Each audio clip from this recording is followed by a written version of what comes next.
In this video, I'm going to cover the Indian history from 1857 to 1947. This video is the second part of modern history. It is basically a crash course. All the events will be covered in a chronological manner and will be turned into a beautiful timeline. I'll show you how the events are interconnected, and in the end it's going to be a nice, fun, informative session. By the way, there is a part 1 of this video. In case you haven't watched it, I'll put the link of that video in the description. Alright then, let's begin. The previous part ended till 1857. We are going to pick up from there. So 1857 is regarded as an important year in the history of the Indian subcontinent. The revolt of 1857 saw the end of the East India Company's rule in India. If I have to divide the modern history of India from 1600 to 1857, the Indian subcontinent was ruled by a trading company called the East India Company. After 1857 till 1947, the Indian subcontinent came under the direct rule of the British Crown. In other words, the British government and its parliament transferred the control of British India and its princely states from the mercantile East India Company to the British Crown. We also refer to this period as the actual British Raj. There is another reason why 1857 is regarded as an important year in the history of the Indian subcontinent. It is because of the revolt of 1857. Now let me give you the summary of what led to the 1857 revolt. I'll briefly give you an overview, otherwise this will be a never-ending video. There were multiple reasons behind it. The British East India Company started interfering with India's political, social, religious and financial systems. If you look at the period 1757 to 1800, the British East India Company gradually increased its political and military activities. They had established themselves as one of the major political and military powers by defeating many Mughal and Maratha rulers. Basically, they snatched authority one by one from Muslim and Maratha rulers. They had gained enough confidence in the Indian subcontinent to establish its authority. That's how by the end of 18th century, the British felt very strong and pursued an aggressive policy of territorial expansion. And then after 1800, the British introduced the idea of paramountcy and created laws and institutions which simply meant that the authority and position of the East India Company was supreme in Indian subcontinent. The company introduced many regulations that made many Indians upset with the company's rule. Many Indians saw it as an exploitation of the Indian culture. Some of the laws that made the Indians upset were abolition of sati in 1829, introduction of English education in 1835, spreading of Christianity through missionaries in many rural areas, then doctrine of lapse 1848. The idea behind this was to annex those states which have no successor. Their ruling rights were lapsed. Even in the case of adoption. Due to this law, many princely states like Jhansi, Satara, Udaipur, Jaipur, Sambalpur, Nagpur, etc. became the victims of this policy. Apart from it, the doctrine of lapse was also designed by the British to take away the titles and pensions of the rulers of some states. Now this led to great resentment amongst the rulers. The rulers of these kingdoms thus rose in revolt against the company. Then the British also changed the Hindu law of property by passing the Religious Disabilities Act of 1850. As per this law, it allowed Hindus who converted from Hindu religion to another religion to inherit their ancestral property. Now this law caused a lot of chaos because it was seen as an incentive to give up one's own faith. Then Hindu Widow Remarriage Act of 1856 was passed. Then again in 1856, General Service Enlistment Act was passed. As per this law, the Indian soldiers were required to serve in area away from their homes without any extra allowances, which is called bhatta. It was a taboo for Brahmins in those days to cross the seas. It was known as Samudra Alangana. Even this situation became part of the revolt. Then Indian soldiers were paid low salaries as compared to Britishers of the same rank. Although Indian soldiers outnumbered the British soldiers, but they could not rise above the rank of Subedar and were also racially insulted. The British policy of economically exploiting India also became one of the causes of the revolt. This hurt all sections of the society. Peasants suffered due to high revenue demands and district revenue collection policy. And finally, on 26th February 1857, the 19th Bengal Native Infantry Regiment showed resentment over the new Enfield rifles. You all know the story of the Enfield rifle. Indian soldiers were given the Enfield rifle. The cartridge of the rifle was greased with fat of cow and pig, and that was against their religious faith. They were forced to chew the cartridges during training. Hindu as well as Muslim soldiers took it as a great insult to their religion. Mangal Pandey was the central character of this story. He shot the first bullet at the British. And the last point is when the mutiny started, the Indian troops went to the last Mughal emperor for becoming their leader. The British disrespected the last Mughal emperor Bahadur Shah Zafar, and that hurt the sentiments of Indians, especially Muslims who had great respect for him. So together all of this became the main causes for the uprising of 1857 revolt. On 10th May 1857, in the town of Meerut, a mutiny erupted among the Indian troops of the East India Company's army. Next day, that is on 11th May 1857, early morning, the Indian troops reached Delhi and asked Bahadur Shah Zafar to lead them. Here are the names of the Indian leaders who are associated with the revolt of 1857. Although the mutiny began in Meerut, but it spread rapidly to other places like Delhi, Agra, Kanpur, Bareilly, Gwalior, Jhansi and Lucknow, basically all over present-day Haryana, Bihar, the central provinces and the United Provinces, which is Uttar Pradesh. Now this mutiny, or you can say rebellion, was a severe threat to the British power, because nothing of this magnitude ever happened before. But then the British controlled it in Gwalior on 28th June 1858. That means this revolt went on for 1 to 1.5 years.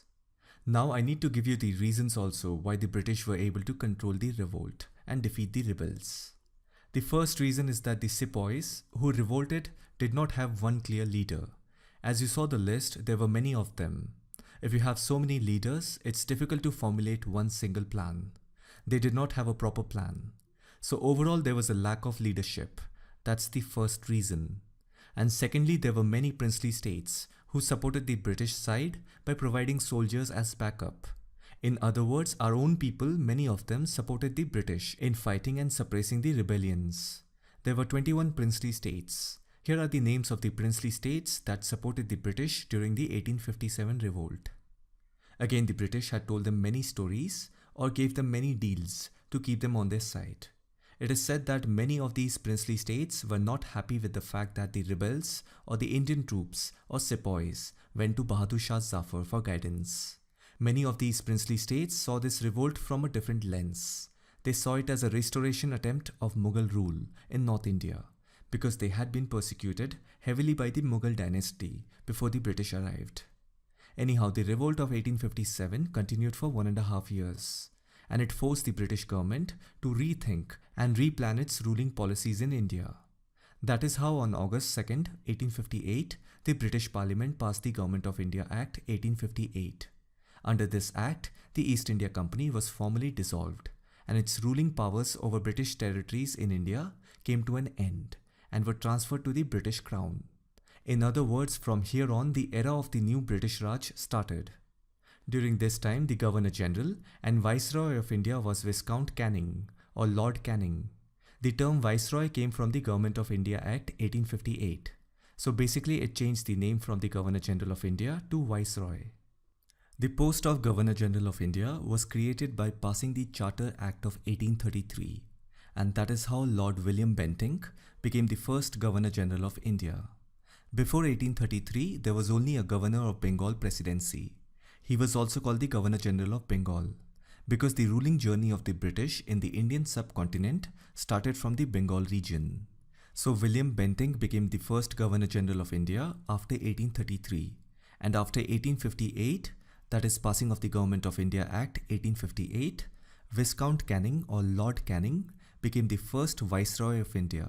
And again, just to be clear, you can call Viceroy or Governor General, it's the same. Anyhow, if you read the provisions of the Government of India Act 1858, if I have to summarize it in simple words, the 1857 Revolt of Independence shook the British Empire. So the Government of India Act 1858 was a policy designed by the British to basically calm the Indian people and making them believe that forget whatever that happened, East India Company is gone, let's have a fresh start. Indirectly, the British government is saying to the Indian people that they will have their rights and their grievances will be now heard directly by Queen Victoria through this act. It was basically a strategy by the British government to restructure their ruling plans. Again, if you look at the provisions of the act, 1. It ended the doctrine of lapse. 2. It had provisions for creating the Indian civil services for the administration of the country. It also included that Indians will be admitted into the service. Then the Act also had a provision that gave independent status to the remaining Indian princes and chiefs. There were more than 560 in number, only if they accept British rule. And the rest provisions were all British administrative orders. So basically, through the Government of India Act 1858, the British made an attempt to do some damage control. Another thing that I have to point out is that in the 1857 revolt, both the Hindus and Muslims jointly fought against the British. And I want you to understand the depth of this point. Because the British government realized it. You know what they realized? They realized that if the Indian society shared a common feeling, then it is going to be the end of their rule. The British knew that they had to keep the Indians busy with their internal problems, so they could rule the country without any distraction. Otherwise, there was a possibility that such a revolt could have occurred again, and that is when the British adopted the policy of divide and rule. So basically, the British wanted to look good in front of the Indian people by partially adopting modern principles of liberty, equality and justice, so that the Indian people support the colonial modernization. But at the same time, the British were also encouraging casteism and communalism by adopting the policy of divide and rule. Now, how did the British achieve Indian people's support for colonial modernization? Well, they started fulfilling the aspiration of associating Indians into the law-making system. On 1st August 1861, the British created the Indian Council Act of 1861. So today what you know as the Parliament, it actually started as the Governor General's Council in 1861. This whole idea of forming a Governor General's Council first came into effect through the Regulating Act of 1773. At that time, there was Governor General of Bengal. He was assisted by additional 4 people. Collectively, they were known as the Governor General's Executive Council. And then through the Charter Act of 1853, you can see a gradual increase in the membership of the council. What started with 4 people assisting the Governor General, by 1853, it increased to 10 people assisting the Governor General. And the reason was obvious, because the British rule was expanding. And then after 1857 revolt, as I said, the British restructured their administration plans. That is how they came up with the new idea of bringing out the Government of India Act 1858. Anyhow, the British created the Indian Council Act of 1861 just to fulfill the aspiration of the Indians and making them believe that they will be part of the country's law-making process and give them a taste of liberty, equality and justice.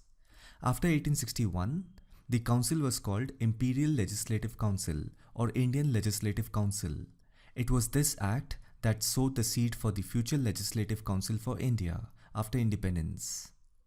As per the Indian Councils Act of 1861, the Viceroy had the power to nominate minimum 6 and maximum 12 non-official members who would be holding the office for 2 years. So previously, if the Governor General's Council had 6 members, after 1861, apart from those 6 members, additional 6 to 12 non-official members were invited. And by the way, they were called non-official members. These non-official memberships will include Indian people. That means any of their opinions, decisions meant nothing. It was just for namesake. Now connect this point with what I said. After 1858, the British were trying to connect with the Indian people by opening up the doors for the Indians to be part of the law-making process. But it was just for namesake. Lord Canning nominated 3 Indians to his Legislative Council, the Raja of Banaras, the Maharaja of Patiala and Sir Dinkar Rao in 1862. Even here you can sense that the British appointed only those people as members who had friendly relations with the British Empire. In other words, who did not participate in the revolt of 1857. If you remember, in the beginning I said there were few princely states who were given the gun salute status by the British Empire. Those princely states were in good relations with the British Empire. So Lord Canning nominated members only from those places to his Legislative Council, because he knew these princely states had some loyalty and they were in friendly terms with the British Empire. By the way, there was a revolt in Bengal in 1859 called the Indigo Revolt of Bengal. Indigo was a commercially profitable plant that had a huge demand in the European market. It was first introduced in the Indian subcontinent by a French trader, Louis Bonnat, in 1777. It was introduced in large parts of today's West Bengal and Bangladesh. The British forced the peasants to plant indigo instead of food crops. On top of that, the farmers were paid very low and they were not able to make any profit growing indigo. Together, the British government officials and the Indian zamindars oppressed the farmers, and that led to the Indigo Revolt in 1859.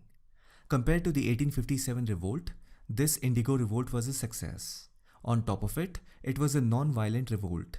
The revolt had a strong effect on the government, which immediately appointed the Indigo Mission in 1860. And if you read the summary of the Commission's report, although it was acknowledged that indigo cultivation was associated with various kinds of oppression, but the British government did not do anything about it in terms of enacting any law. However, they did appoint honest police force and competent magistrates to ensure justice in the rural areas. The intensity of the movement and the fear of not letting it repeat, like the 1857 revolt, the British slowly phased out the indigo cultivation in Bengal. Now this incident again points out to the mindset of the British. After 1857, they totally restructured their idea of ruling. And by the way, this indigo revolt later became a foundation of Gandhiji's non-violent satyagraha. In 1860, the Indian Penal Code was enacted. Although it came into force in 1862, but it was recommended in the First Law Commission of India, which was established in 1834. This is another evidence that points out towards the fact that after 1857 revolt, the British had created this notion of liberty, equality and justice so that the Indian people support the colonial modernization. The Indian Penal Code did not apply to the princely states because they had their own courts and legal systems until the 1940s. As we know, the IPC came into force in Jammu and Kashmir on 31st October 2019, which replaced the state's Ranbir Penal Code.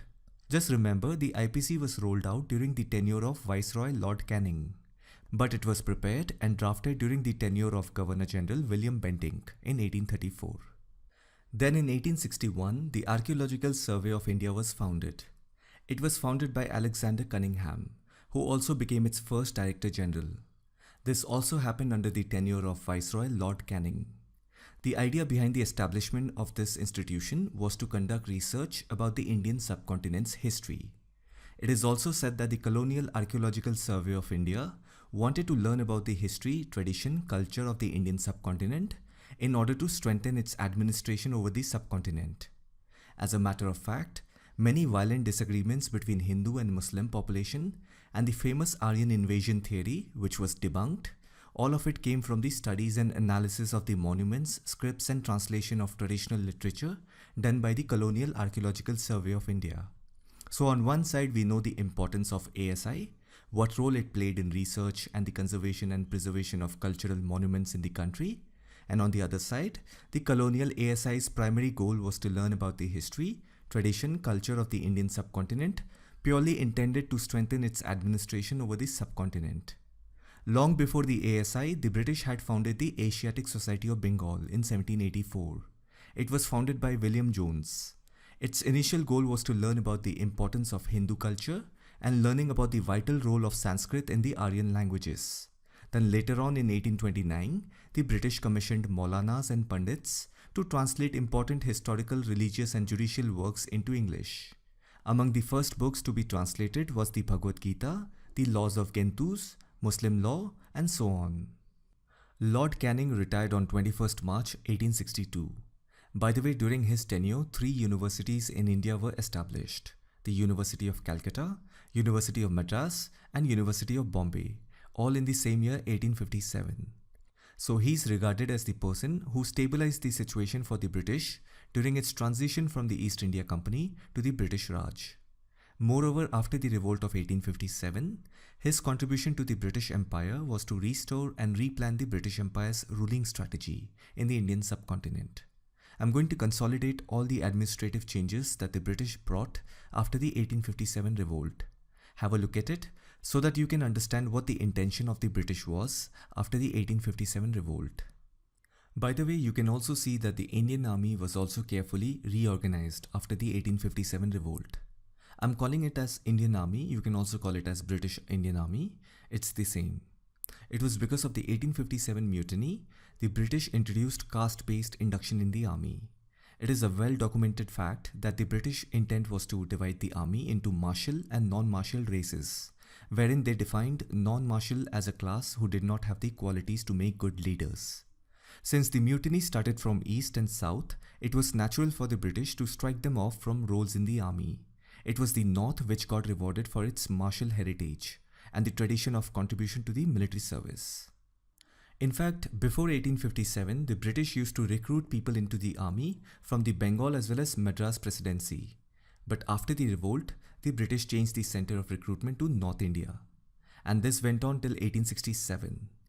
Even in terms of organizing the tax system and maintaining social order, after the revolt of 1857, the British rulers categorized the Indian society in a rigid way. Since they did not know which social category to use in order to describe and register Indian society, they started from the Varna system. But the British soon realized that these categories did not work. The Indian society is much diverse and complicated in terms of various social groups and how they perceive themselves. People used jatis, not varnas. Proper census began in 1865. By 1872, the British authorities concluded the first All India census. If you look at the 1871 census, it included caste, religion, profession and age. Some 3,208 jatis were counted. Then in 1881 census, British discovered 19,044 jatis, and there were sub-jatis.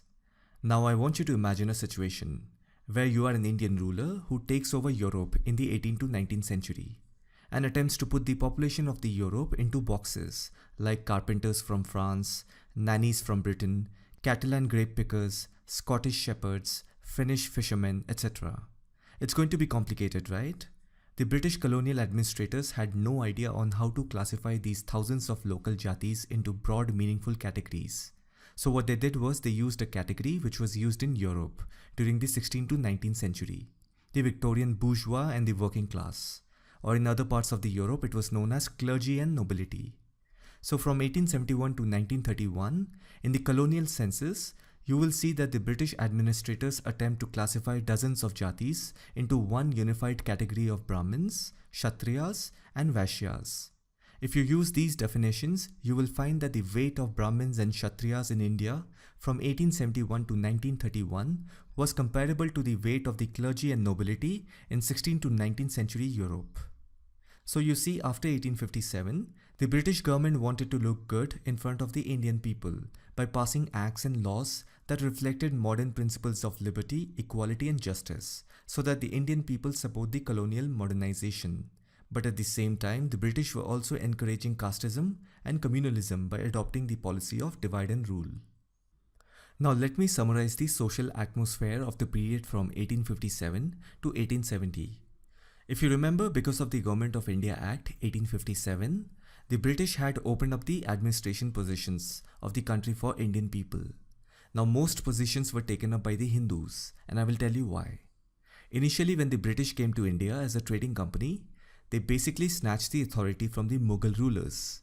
And then after 1800, the British introduced the idea of paramountcy and created many laws and institutions to civilize the Indian society.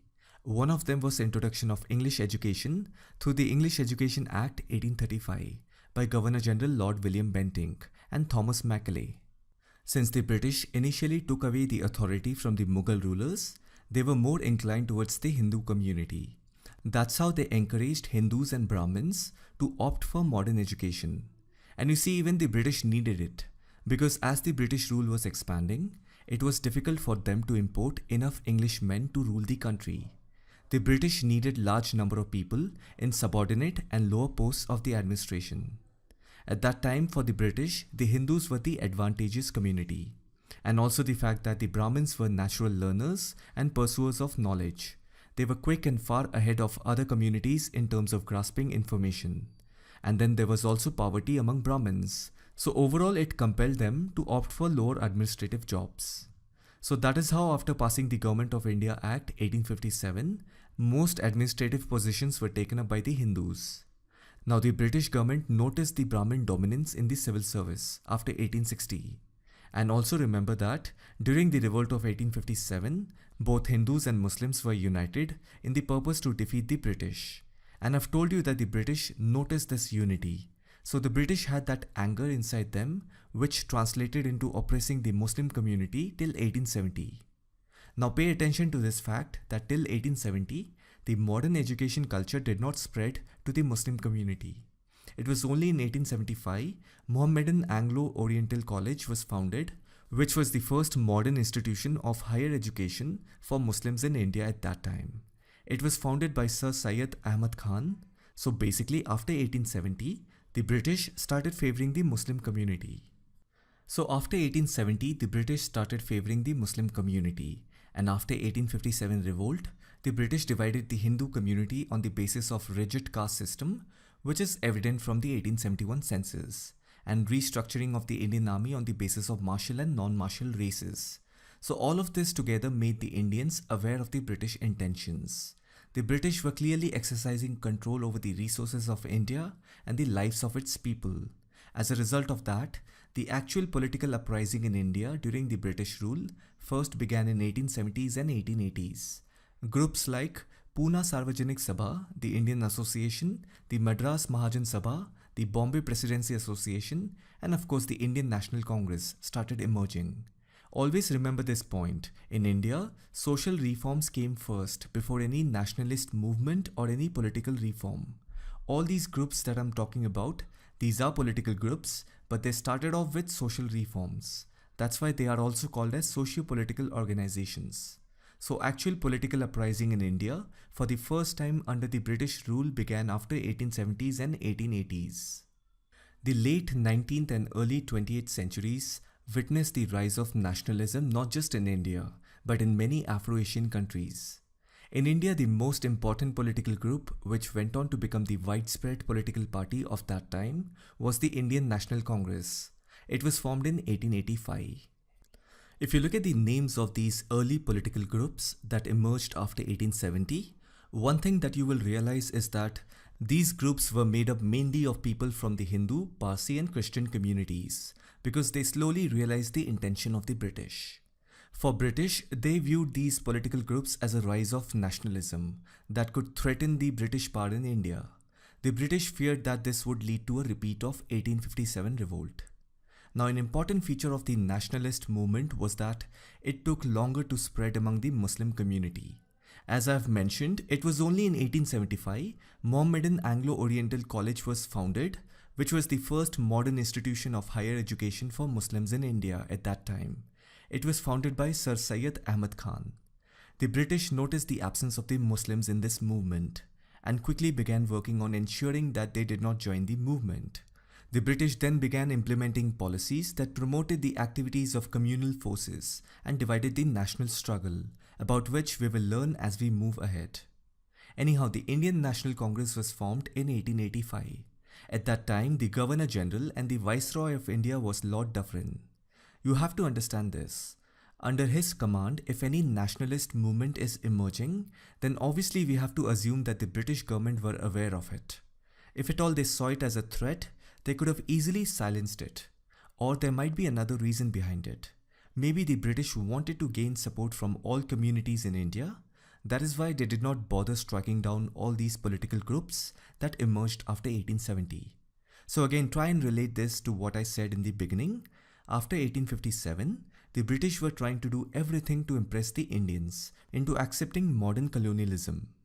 So on one hand, the British had the doubts and fear of these social groups turning into a massive political groups that would kickstart any sort of nationalist movement. And on the other hand, the British viewed these social groups as a gateway that would help the British to gain support from all communities in India. At least it would create an illusion among the people of India that their interests are being heard by the British through these social groups. In fact, one of the founding members of the Indian National Congress was a British civil servant named Alan Octavian Hume. A British guy is a founding member of an Indian political party. That means it is right when I said the British government allowed these political groups to emerge simply because they wanted to gain substantial support from all communities in India. The Indian National Congress during its initial phase, that is in its first 20 years, it was dominated by politicians with moderate political views. Initially, their aim was not to demand independence from the British. Since Indians were already given the opportunity to be part of Imperial Civil Services through the Government of India Act 1858, however, being part of the Imperial Civil Services, Indians were only taking orders from the British government, and they were only involved in the implementation process. With the formation of Indian National Congress in 1885, Indians got the opportunity to have political discourse and influence policy making.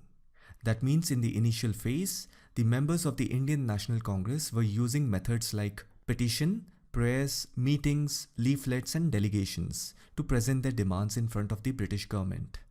One of the things that they were able to achieve was the expansion of the Legislative Council by the Indian Council Act of 1892. Due to the excessive demand of the Indian National Congress, the additional members were increased. If you remember, as per the Indian Council Act of 1861, the Viceroy had the power to nominate minimum 6 and maximum 12 non-official members in the legislature, who would be holding the office for 2 years. Now through the Indian Council Act of 1892, the minimum members were increased from 6 to 10 and the maximum members were increased from 12 to 16.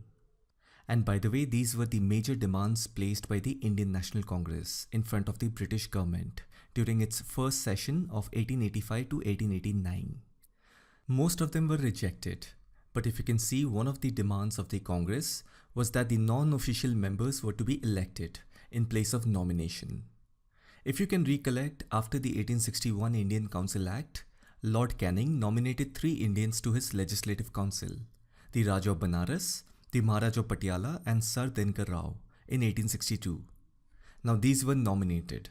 The purpose behind that was simple. The British appointed only those people as members who had friendly relations with the British Empire. In other words, who did not participate in the revolt of 1857.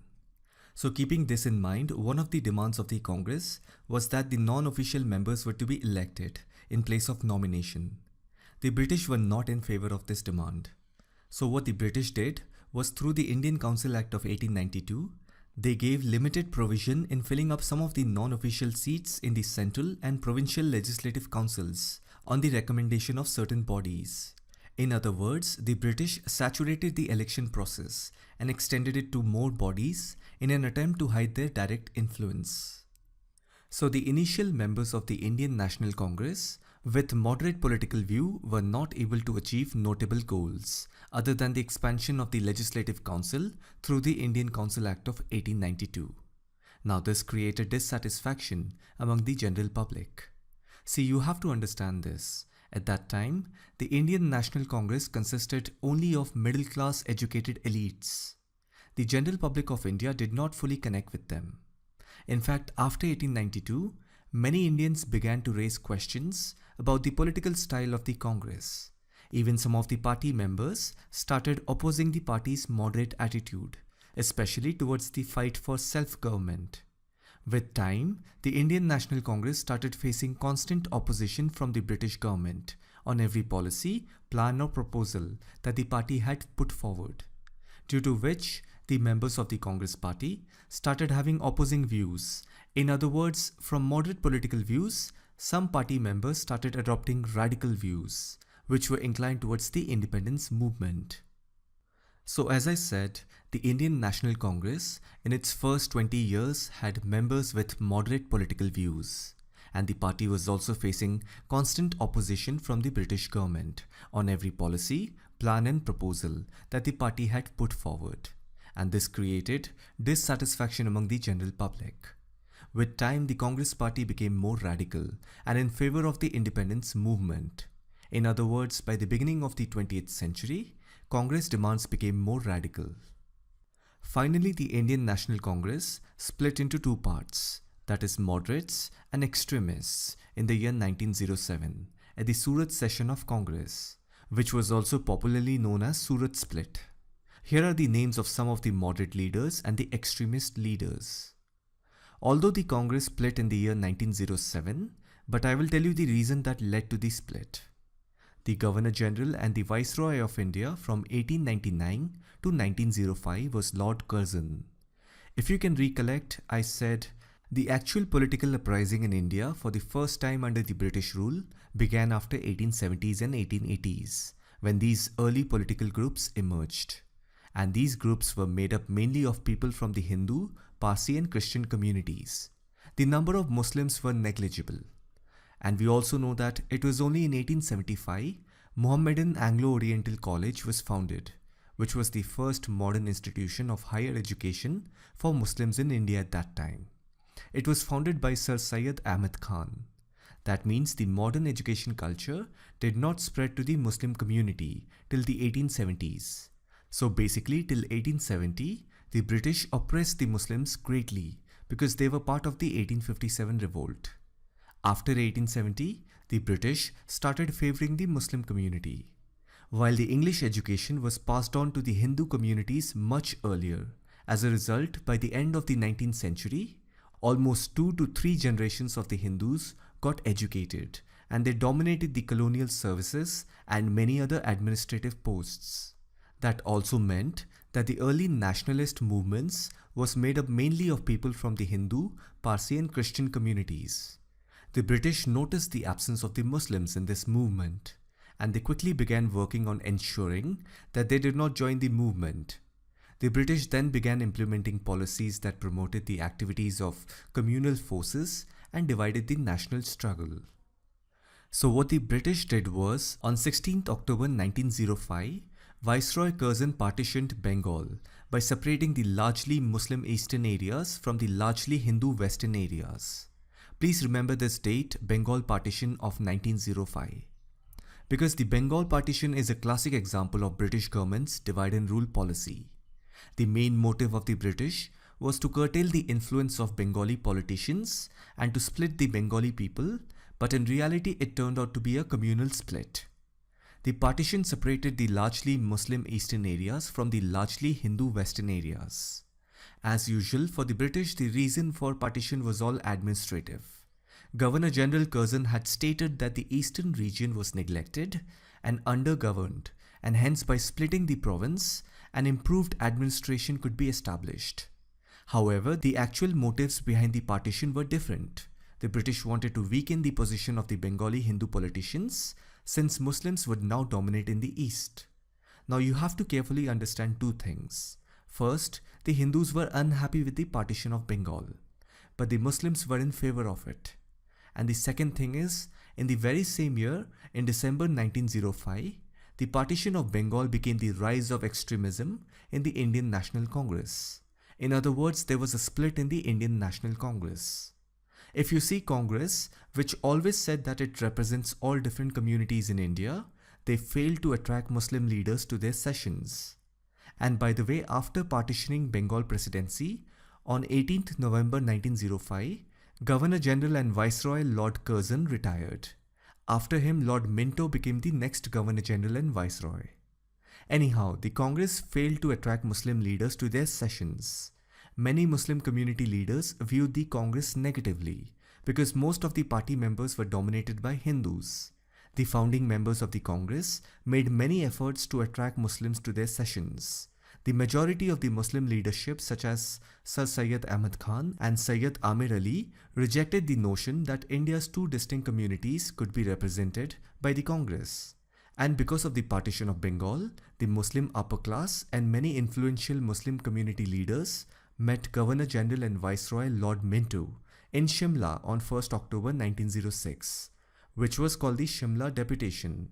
The aim of the deputation was to win the sympathies of the British Raj on their side concerning matters relating to their interests as a community. And then, within a few months after the Shimla Deputation, on 30th December 1906, the Muslim leaders formed their own national political organization, which came to be known as the Muslim League. The Muslim League was founded on 30th December 1906 in Decca, which is present-day Bangladesh, because majority of the Muslim population at that time lived in that part of the subcontinent, and their aim was to establish a separate Muslim majority state or a nation. Notice, all forms of political uprising during the British rule were initiated and started by rich, upper middle class, elite, educated people, irrespective of their religion. But one thing for sure is that they complicated a lot of things, sometimes out of self-interest and sometimes hiding among the amorphous crowd. Anyhow, since it was the first Muslim political party in the history of India, naturally Muslims of all British Indian provinces found shelter and voice under the mainstream political umbrella of Muslim League. In other words, I want you to remember this point. The partition of Bengal in 1905 was the reason behind the political uprising of the Indian Muslims in securing representation in the government. The main objective behind the creation of Muslim League was to prevent Hindu dominance over Muslims through a parliamentary system by demanding separate electorates. Although the Muslim League was founded in Decca, which is present-day Bangladesh, but the principal organizers and the main supporters of the Muslim League were the Muslims from the Uttar Pradesh region. In fact, the Mohammedan Anglo-Oriental College, which was the first modern institution of higher education for Muslims that was founded by Sir Syed Ahmad Khan in 1875, the place where it was founded is Aligarh, and it is this same college that went on to become the famous Aligarh Muslim University in 1920, where the idea of two-nation theory emerged. Anyhow, after 1906, year after year, the Muslim League in their annual session started preparing agenda, schemes and reforms. One of it was to demand a separate electoral representation in the Imperial Legislative Council of British India. In 1909, the British fulfilled their demand by providing some reserved seats in the Imperial Legislative Council through the Indian Councils Act of 1909. It is also commonly known as the Morley-Minto Reforms. So if you remember, the British created the Indian Council Act of 1861 for fulfilling the aspiration of associating Indians into the law-making system. The Viceroy had the power to nominate minimum 6 and maximum 12 non-official members in the legislature, who would be holding the office for 2 years. And then through the Indian Council Act of 1892, that number increased. And finally, through the Indian Council Act of 1909, the British fulfilled Muslim League's demand by providing some reserved seats in the Imperial Legislative Council. That means the Muslims were given some reserved seats in the Imperial Legislative Council of British India. And this demand kept increasing because the Muslim League wanted more and more seats. The British kept listening and gave more and more representation. So connect this point with what I said earlier, that the British first favored the Hindus and then pleased the Muslims, part of their divide and rule policy. Anyhow, as you can analyze, the Indian Muslims were now in favor of the British. On the other hand, for the British, Muslims were seen as a helpful and possibly loyal counterbalance against the Hindu population. But you also have to understand that the British did not fully trust the Muslim population because of their role in the 1857 revolt and the assassination of Viceroy Lord Mayo in 1872. Lord Mayo was stabbed to death by a Pathan called Sher Ali Afridi. Now, the assassination of a Viceroy sent shock waves throughout Britain and British India. Anyhow, while the British saw the Muslims as a loyal counterbalance against the Hindu population, but they did not have full trust in them. One thing I forgot to add is that Muslims were in favor of the Bengal partition, whereas the Hindus were not in favor of it. Now, due to this, the Hindu community showed anger towards the British by launching the Swadeshi movement, by boycotting the British goods. So whenever I say Hindus and Muslims, not all were against each other. When the British created such fault lines between the two communities, there were many from both the communities who were in favor of Hindu-Muslim unity. So please use your sense accordingly and think about the situation. Anyhow, the Swadeshi movement was organized and led by Aurobindo Ghosh, Lokmanya Bal Gangadhar Tilak, Bipin Chandra Pal, Lala Lajpat Rai, V.O. Chidambaram Pillai and Babu Genu. So basically, the Swadeshi movement was started by the extremist leaders of the Indian National Congress as a response to the Bengal partition decision taken by Lord Curzon. The extremist members of the Congress wanted to take this Swadeshi movement from Bengal to all over India with an objective to get Swaraj. Swaraj means self-rule. The extremist members of the Congress started this political struggle in the name of Swadeshi movement to achieve self-governance.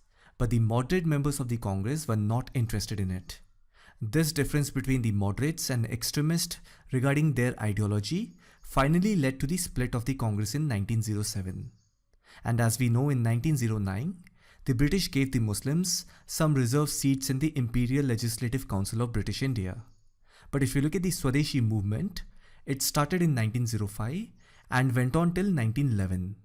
In the year 1911, during the Delhi Darbar, the partition of Bengal was cancelled by the visiting Royal Majesty George V because of the mounting pressure of the Swadeshi movement caused by the Hindus. At this time, the Governor General and Viceroy was Lord Hardinge. The famous Lady Hardinge Medical College in Delhi is named after his wife. Anyhow, the visiting Royal Majesty George V cancelled the partition of Bengal in 1911. At the same time, the king announced to shift the capital of British India from Calcutta to Delhi. When the British cancelled the partition of Bengal, it came as a shock to the Muslim political elite, because if you remember, the Muslims were in favor of the partition of Bengal. Now this made the Indian Muslims angry and made them realize the importance of standing on their feet and not depend too much on the British. That's when the Muslim community realized that they had to organize themselves politically. The Swadeshi movement ended in 1911. Let me also tell you quickly about Muhammad Ali Jinnah. Now Jinnah joined Congress in 1906. Even though Muslim League had been formed, he could have left Congress and joined Muslim League, but he resigned from Congress in 1920. You see, Jinnah was a member of the moderate group in the Congress, favoring the Hindu-Muslim unity. In fact, in 1906, when the delegation of Muslim leaders met Governor General and Viceroy Lord Minto in Shimla on 1st October 1906, which was called the Shimla Deputation, where the aim of the Muslim delegation was to win the sympathies of the British Raj on their side concerning matters relating to their interest as a community, Jinnah was totally against it. In fact, he even wrote a letter to the editor of the Gujarati newspaper asking what right the members of the delegation had to speak for Indian Muslims, as they were unelected and self-appointed. So this proves that Muhammad Ali Jinnah during the partition of Bengal was not a fan of the Muslim League. However, Jinnah had been regularly invited to Muslim League meetings as early as 1910, but he did not join the Muslim League till October 1913 because he did not trust the Muslim elites who dominated the organization. So he joined the Muslim League in 1913, but he remained a member of the Congress as well. Basically, he was playing the bridge between Muslims and Hindus. The Congress party was happy with it because they saw Jinnah as an important contact into the Muslim League. An interesting fact is that he was elected to the Imperial Legislative Council from Bombay Muslim constituency on January 25, 1910. Basically, he got the reserved Muslim seat through the Indian Council Act or the Morley-Minto reforms of 1909. As we know, Jinnah joined the Muslim League in 1913, while remained a member of the moderate wing of the Congress party. He then became the president of Muslim League in December 1916 session in Lucknow. Jinnah was the architect of the 1916 Lucknow Pact between the Congress and the Muslim League. When I say Congress, the meeting at Lucknow marked the reunion of the moderate and radical wings of the Congress. So basically, Jinnah brought everyone from the Congress party and the Muslim League on same page. That is why Jinnah is known as the architect of the 1916 Lucknow Pact. Here are the list of reforms that were agreed by the Indian National Congress and the All India Muslim League. Sarojini Naidu gave Jinnah the title the Ambassador of the Hindu-Muslim Unity. So the whole idea behind the Lucknow Pact was to bring both Congress and Muslim League together on most issues regarding self-government and present themselves as a united front against the British Empire. So that was the whole idea of the 1916 Lucknow Pact. However, the Lucknow Pact only gave the impression of Hindu-Muslim unity in the national political scene. But in reality, it made way for communal politics in India and made both the parties believe that India consisted of two different communities with different interests and made them believe that communalism is part of Indian politics. If you see, the British succeeded in dividing both the communities, so much so that communalism had now entered these political groups, which once upon a time started off as social reforms. Connect this point with what I had said before. If you carefully look at the history, all communal riots began only after 1857, artificially engineered by the British authorities. There were no communal problems in India before 1857. Of course, there were differences between Hindu and Muslims, but there was no animosity. All communal riots and animosity began after 1857. The British government created split in the Indian society in 3 stages. First they favored the Hindus, then was the turn of Muslims, and at last they turned their attention towards the backward classes. I can continue talking about this divide and rule policy, but then we will deviate and this will be a never-ending video. Anyhow, what you need to know is that after 1858, the British government carefully started dissecting the Indian society on communal grounds, and this continued till 1940s. Anyhow, the Lucknow Pact was basically an impression of Hindu-Muslim unity and also marked the reunion of the moderate and radical wings of the Congress. In simple words, all of the Indian National Congress and the Muslim League were together on the same page regarding self-government or home rule. In our entire modern history, you will hear about this Indian Home Rule movement. This is basically an independence movement that lasted for 2 years between 1916 to 1918 under the leadership of Annie Besant and Bal Gangadhar Tilak. Annie Besant became the president of Indian National Congress in 1917. She played an important role in the unification of moderates and radical wings of the Indian National Congress, as well as unity between Muslim League. So this Home Rule movement or self-government idea was an outcome of the Lucknow Pact of 1916. And as we know, the architect of Lucknow Pact was Muhammad Ali Jinnah. Now before the Lucknow Pact, I want to take you 2 years behind, India in 1914. As we all know that the World War I was declared on 28th July 1914. India played a significant part in World War I.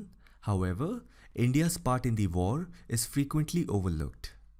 It was fought between multiple countries by forming allies. Serbia, Russia, France, Britain, Italy and the United States on one side under the title European Allies. They were fighting against Germany, Austria-Hungary, Bulgaria and Ottoman Empire, who together formed the Central Powers. It ended with the defeat of the Central Powers. Anyhow, when the war broke out in 1914, India was in a state of growing political unrest. If you remember, in 1911 during the Delhi Darbar, the national capital shifted from Calcutta to India and the Bengal partition was cancelled. The cancellation of Bengal partition made the Muslims angry, and within Congress party, the extremist group were pushing the idea of self-government. Even the Muslim League was politically organizing itself because they realized after 1911 that they cannot fully depend on the British. So that is how when the World War I broke out in 1914, India was in a state of growing political unrest.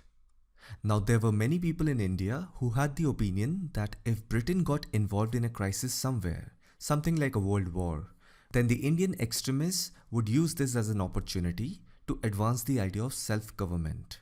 However, when the war broke out, those educated elites with political influence within India, both from Congress as well as Muslim League, believed that if India supported the British in World War I, then British would reward India with a major move towards independence or at least self-government. So this was the whole idea. But in reality, nothing of that happened. Anyhow, if you have seen the video of Shashi Tharoor, Does Britain Owes Reparations? In that he has given the quantification of how much India spent. I'll just put it on the screen. Rest if you want, you can see that video and learn more about it. Here's the list. These financial and military help were made from all over the country. Many wealthy princely states offered great sums of money, and even areas outside of British India like Nepal and Tibet offered help in providing troops. Such was the cost of the war that India's economy was pushed to near bankruptcy. The World War I went on till November 11th, 1918. As usual, India was expecting that the British would reward with major move towards independence or self-government. The mood of the British was obvious. Nothing of that sort happened, and because of that, the mood in India became more militant. Now let me introduce Gandhi.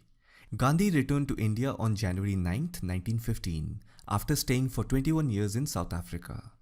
Now before coming to India, he was already running an organization called Natal Indian Congress in South Africa that aimed to fight discrimination against Indians in South Africa. When he finally arrived in Bombay in 1915, he did not participate in any political movement. The first 2 years, he was basically roaming around India. Actually, he was advised by his mentor, Gopal Krishna Gokhale, who belonged to the moderates group within the Indian National Congress. Gopal Krishna Gokhale died in February 1915, that is 1 month after Gandhi's arrival in India. When Gandhi got the news of Gopal Krishna Gokhale's death, Gandhi took a vow not to wear any footwear for a year. With this, you can imagine Gandhi's relationship with Gokhale. Anyhow, the first political movement led by Gandhi in India was called the Champaran Satyagraha on 17th April 1917. It was a farmers' uprising that took place in Champaran district in Bihar against the indigo cultivators. The British had imposed high taxation on peasants to support World War I. You see, the British were already using our own money to fund their war. And on top of it, the Indian political fraternity were thinking, let's help British in the war and maybe we will be rewarded with self-government. Just imagine the situation. Gandhi used the same methods that he had used in South Africa to organize mass uprisings by people to protest against injustice. Now this movement is also called India's first civil disobedience movement, but it was a peaceful movement. It was not a violent uprising. So whenever any movement is peaceful, immediately think that it was the idea of the moderates of the Indian National Congress, because the extremist groups of the Congress were advocates of violent methods to topple the British colonialists in India. So Gandhi's first movement, that is Champaran Satyagraha in India, was a successful movement. Rajendra Prasad, who later went on to become the first president of India, was part of this movement. He was a lawyer too, so he gelled along well with Gandhi. That's when Gandhi's popularity started increasing, and he was also given the title Bapu. On November 11, 1918, the World War I ended, and as we know, the European allies had defeated the Central Power. That also meant that Britain was part of the winning team. India was expecting a reward from the British. The mood of the British was obvious. Nothing of that sort happened, and that made Indians very angry, and the mood in India became more militant. Now, before the World War I ended, Gandhi organized second Satyagraha movement called the Kheda Satyagraha in Gujarat on 18th February 1918. Even this movement was in support of peasants. As you know, India was wrecked by high taxation and high inflation in supporting the war. Sardar Vallabhbhai Patel was part of this movement too. Even he was a lawyer, and two of them gelled well during the Kheda movement. Even this movement was a peaceful agitation. Now, if you can recollect, the Lucknow Pact of 1916 was actually an agreement between the Indian National Congress and the Muslim League towards forming a united front against the British in demand of self-rule, and the architect was Muhammad Ali Jinnah. Now, Jinnah's problem with the Congress began with the rise of Gandhi in 1918, because that's when the Gandhian era had started. Jinnah was against Gandhi's idea of non-violent civil disobedience movements as the means to obtain Swaraj. Jinnah believed that self-government should be secured through constitutional means. In simple words, both Jinnah and Gandhi's aim was Swaraj, but their ways of obtaining it were different. On top of that, Gandhi was also gaining popularity among the Indian people. He did not wear Western-style clothes. He did his best to use an Indian language instead of English, and was deeply spiritual and religious. See, all these political elites who were part of the political groups, both Congress and Muslim League, they all had political ambitions. They were fully aware of the fact that if they achieve Swaraj through constitutional means, then only they can fulfill their political ambitions. Because the country had to be governed even after getting autonomy. And we all know after independence, these all political elites went on to secure constitutional positions. In today's example, if I have to explain, if you remember Anna Andolan, who ultimately benefited from it? Kejriwal and his Mandli. Anna Hazare disappeared after the movement. Similarly, Jinnah and other political elites had their private political ambitions, because they knew that a country has to be governed even after gaining autonomy. And you all know that all the political movements and social reforms in India were started by educated elites from middle and rich class. So naturally, even if a country gains autonomy, they were the voice, so they had to gain something back, and that is what is their political ambition. Gandhi was just roaming around like a fakir, but his personality and movements were turning out to be successful and he was gaining popularity. Indian people were able to relate with him. That's what bothered Jinnah.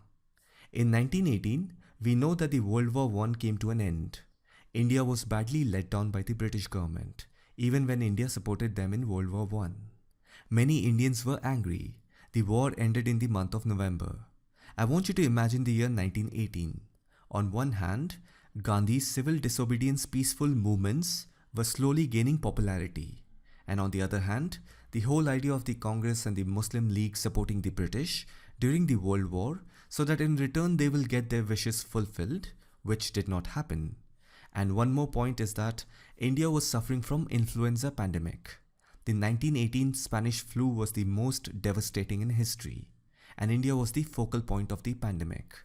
And not to forget, the regular poverty, disease and suffering all were happening parallelly in the country during these years. When so much was happening, the Indian nationalists did not create any unrest. There were no mutinies against the British. Though political unrest did continue in Punjab and Bengal, but nothing major like a mutiny happened. Now you have to understand this. In the initial phase of the Gandhian era, the British were not that much concerned or scared with Gandhi's non-violent movements because they already were familiar with Gandhi's moves in South Africa. What the British were worried about were the actions of the extremists in India. As I said, India was badly let down by the British government for its part played in World War I. Now the Indian nationalists started demanding Swaraj for their support to the British during World War I. That's when the British government used another clever tactic. They introduced the Government of India Act 1919. It is also called as Montagu-Chelmsford reforms. Try to recollect, a similar strategy was used after 1857 revolt, when the company rule was replaced by the crown rule. To calm Indian people in adopting the new colonial rule, the British introduced Government of India Act 1858 and gave Indians representation in the civil services. Like that, once again a clever tactic was used by introducing Government of India Act 1919. It is also called as Montagu-Chelmsford reforms. You see, every time the British did something, the next thing they would do is damage control by passing reforms and making the Indians believe that their interests are being hurt. Like that, one such reform is the Montagu-Chelmsford reforms. Edwin Montagu was the then Secretary of State for India, and Lord Chelmsford was India's Viceroy between 1916 and 1921. Basically, after the World War I, many Indian leaders believed that Britain would give Swaraj, but the British government had no intention of that. What they did was they introduced some changes in the administrative system. This came to be known as Montagu-Chelmsford Reforms or the Government of India Act 1919. World War I ended in November 1918. The Montagu-Chelmsford Reforms was a report made by Edwin Montagu, the then Secretary of State for India, and Lord Chelmsford, who was India's Viceroy at that time. Now this report was published on 8th July 1918. This report became the basis for the Government of India Act 1919, which was passed on 23rd December 1919. If you look at this act, the British basically separated the central and provincial subjects. However, the structure of government continued to be centralized and unitary. For the first time, the British government transferred power to provincial governments over subjects like education, agriculture, veterinary service, roads and buildings, social welfare, etc. This act introduced one more thing. It extended the principle of communal representation by providing separate electorates for non-Brahmin groups, Sikhs, Indian Christians, Anglo-Indians and Europeans. If you remember Morley-Minto reforms of 1909, it created separate Muslim electorate. That means the principle of dividing population into communal groups, which had been adopted in the Morley-Minto reforms, had been extended even beyond by Montagu-Chelmsford reforms in 1919. Gandhi and Lal Bahadur Shastri criticized this move because they knew that it would create permanent split in Hindu society and perpetuate casteism. If you remember throughout this video, I'm constantly saying this, that the British government created a split in the Indian society in 3 stages. First, they favored the Hindus, then was the turn of Muslims, and at the last, they turned their attention towards the backward classes. Government of India Act 1919 or the Montagu-Chelmsford reform is the point where the British started focusing on the backward classes. That's how they created a split in the Indian society. So these are the three stages of British government's divide and rule policy. As we know, the Indians supported the British in World War I to get Swaraj in return. But we know that did not happen. And the Montagu-Chelmsford report of July 1918 had no mentioning of Swaraj. There was widespread discontent throughout the country. People were angry. The British government adopted new measures to discourage Indians from rising against them by suppressing revolutionary groups and depriving Indians of their right to personal expression and liberty. In March 1919, the Rowlatt Act was passed, which was based on the report of the Rowlatt Commission. It is officially known as the Anarchical and Revolutionary Crimes Act 1919. This law gave the British government the power to arrest any person without any trial. The Imperial Legislative Council passed the infamous Rowlatt Act. Many leaders who were members of the assembly resigned in protest. Gandhi, who had already formed a reputation of forming Satyagraha Sabha by then, called for a countrywide protest. Now throughout the country, 6th April 1919 was observed as a National Humiliation Day. There were demonstrators and hartals all over the country. All business throughout the country came to a standstill. Such a protest of a united people had never been witnessed at any time in India before. The British government resorted to brutal measures to put down the agitation, and there were lathi charges and firings at a number of places. April is also the month of Baisakhi. On 13th April 1919, many villagers gathered in Jallianwala Bagh, which is a public garden in Amritsar, for the celebration of Baisakhi. The gatherers wanted to also peacefully protest the arrest and deportation of two national leaders, Satyapal and Saifuddin Kichliu. They were arrested under the new Rowlatt Act. Anyhow, the villagers were peacefully protesting against the arrest. The situation in Punjab was already alarming, as there were riots and protests against the Rowlatt Act. Punjab was already put under martial law, which meant that it became unlawful for more than 4 people to assemble at a place. The Lieutenant Governor of Punjab at that time was Michael O'Dwyer. Lord Chelmsford was India's Viceroy. Brigadier General Dyer came there with his troops and blocked the only narrow entrance to the garden. Then, without warning, he ordered his troops to fire at the unarmed crowd, which included children as well. Thousands of people were killed. This tragedy came as a shock to Indians, and it totally destroyed Indians' somewhat faith in the British system of justice. So remember this order. World War I ended, then Montagu-Chelmsford report was made. Indians did not like it because we were expecting Swaraj, but the report created more communalism. Because of people's anger, British introduced the Rowlatt Act in 1919. After that, Jallianwala Bagh massacre happened. So remember this pattern. Then on 23rd December 1919, the Government of India Act was passed. The Act embodied the reforms recommended in the Montagu-Chelmsford report. The Indian National Congress rejected the Act. But there were many leaders in the Congress. They accepted the Act and were ready to cooperate with the British government. But these people resigned and formed their own political party. Gandhi, Bal Gangadhar Tilak and Jinnah were not in favor of this Act. For Muhammad Ali Jinnah, it was the right time to leave Congress. As I've said, his idea of gaining Swaraj was through constitutional medium, plus he did not like Gandhi's growing popularity. But the main reason behind his resignation from Congress was that in 1920, the Indian National Congress under the leadership of Gandhi launched a movement of non-cooperation to boycott all aspects of British rule. The aim of this non-cooperation movement was to obtain full independence, as the Indian National Congress withdrew its support for British reforms following the Rowlatt Act and the Jallianwala Bagh massacre. Now within the Congress party, Gandhi started becoming the central figure, because all the influential leaders of the Congress either died or left the party or joined or made other political parties by 1920. Bal Gangadhar Tilak died on 1st August 1920. Gopal Krishna Gokhale died in 1915.